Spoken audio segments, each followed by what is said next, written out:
Hogan again in A10, and today we're going to be talking about suffrage. This is one of the lessons that has to be done in person. It does, because the word itself, I always, and I start off my lesson with this. They always get confused. Should we end women's suffrage? And I kid you not, by the end of the little tally, it's like 90% of the class says, yes, we should end women's suffrage. Because and then you're I thinking go, about suffering. yeah. Then I'm like, all right, guys, go ahead and Google suffrage. And then all of a sudden, I watch their faces, and they're like, oh no, we don't want to end women's suffrage. We don't want to end it. Yeah, because women's suffrage. There's a couple people who shut the door and they're like, we need to talk. Because women's suffrage is an amazing thing. Suffrage means the right to vote. It's the longest struggle to achieve the right to vote in our nation's history. And I love showing this clip from The Man Show, a great show from the 90s, where these two guys actually go onto the boardwalk getting women to sign a petition to end women's suffrage. Outside of women's feminist studies lecture hall. Yeah. Yes. So, because people associate the word suffrage with suffering, they think it's a bad thing. It is so not. It is so not. And we're talking about the longest struggle in our nation. 1848 really starts the beginning of Yes. this, if you really want to use that. And 1848 is the Seneca Falls Convention. Mm-hmm. Did they come up with it that day? No, but that's the date that they used. So you want to say that this goes a lot earlier than that. If you 1776. Sure. The birth of our nation, when John Adams was at the Second Continental Congress, debating our independence, he receives a letter from his wife Abigail. That's right. Who, some women refer to her as the original suffragette. Yeah. And she's like, I hope you remember the ladies in thinking about our freedom as a country. I hope you remember the ladies.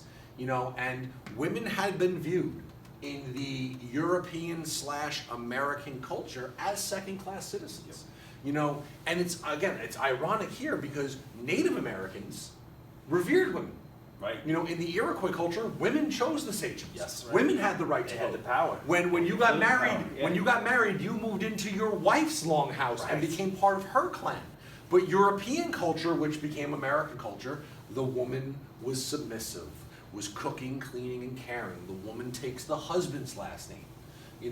And it begins 1848, the Seneca Falls Convention, the Declaration of Sentiments, which I love. They start off, we hold these truths to be self-evident that all men and women right. And are it's created. funny how you're bringing up the Native Americans, because we had seen them as primitive, As savages, less civilized. Yeah. Meanwhile, they were way ahead of us. They were so Not ahead of only their women, times. You had a League of Iroquois, which was like a precursor for our League of- Constitution. Yep. Yeah. So a lot of great things come out of that. I'm sorry I cut you off, but No. it was cool. Yeah, so it's here at the Seneca Falls Convention, the beginning of the official suffrage movement, if we'll call it. And there's men there. Men signed the Declaration of Sentiments, but the National Women's Suffrage Association, founded by Elizabeth Cady Stanton and Susan B. Anthony, these two women seen here, who unfortunately neither of them lived long enough to gain that right to vote. I think there was, because if you do the math, 1848, that's when the convention took place. 1919 is where where they finally get the right to vote. Right, full suffrage, Full suffrage. So it's suffrage. like if you were there in 1848, mathematically speaking, you were dead by the time they had the right to vote. I think there was like one or two who were born or around or somehow affiliated with that event who were still alive when that time. Now it's interesting because when we get to these are just great photographs. Sure. Of women fighting for These would be hashtags today, of course. When you for look the at most that. precious right as citizens. I remember my grandmother, telling me that my great grandmother brought her to the voting booth That's awesome. for the first time. But it's here. Yep. And I love this political cartoon because women out west had the right to vote in local and state elections. Right. Women were banned from the federal election until the passage of the 19th Amendment. And that great awakening moving east.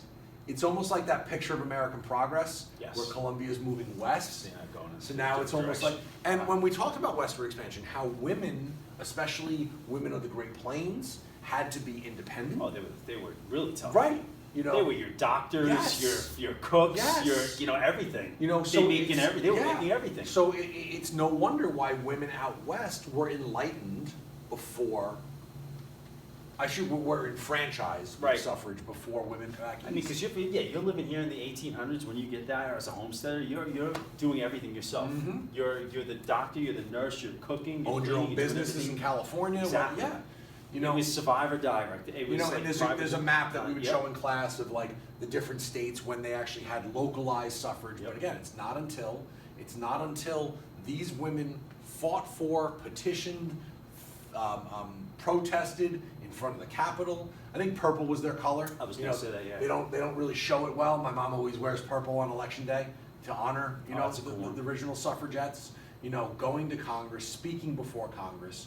Voting illegally like Susan B. Anthony did. Yeah, You know. getting thrown in jail for that. Right. Getting thrown in jail for And the then while right you to were in vote. jail, like Alice Paul, going on these hunger strikes as well. I got Alice Um, Paul here somewhere. Where is she? I'm sure you do. You gotta. Here she is. Yeah. You know. I mean, they were tough. What If I went more than 3 hours with what eating, these forget women, it. I what would these be women, hungry. what these women went through. Oh. And I remember with Susan B. Anthony, Elizabeth Cady Stanton, they were when the 15th Amendment was passed, they knew that was going to push them back Right. longer than it was. So when African American got the right to vote, they knew it was going to take that much longer for women to get the right to vote. Because not that we were close Right. then, but there's a great scene in Lincoln where they're debating whether they should free the slaves, and they're like, "What's next? Giving them the right to vote? Are we And going to then- give women the right to vote?" There was And like a all the chuckle, men like yeah. burst out Oh, into laughter. gosh, yeah. You know, but it's the most precious right that we have as American citizens, the right to vote. You know, and it takes until the passage of the 19th Amendment in 1920, 100 years ago. Yeah. That's like It's a long. my grandfather was born in 1904. It's a long. My Time. grandmother was born in 1909. Like, Long time. Yeah. To not get results. no. You know, and every year on election day, I love these.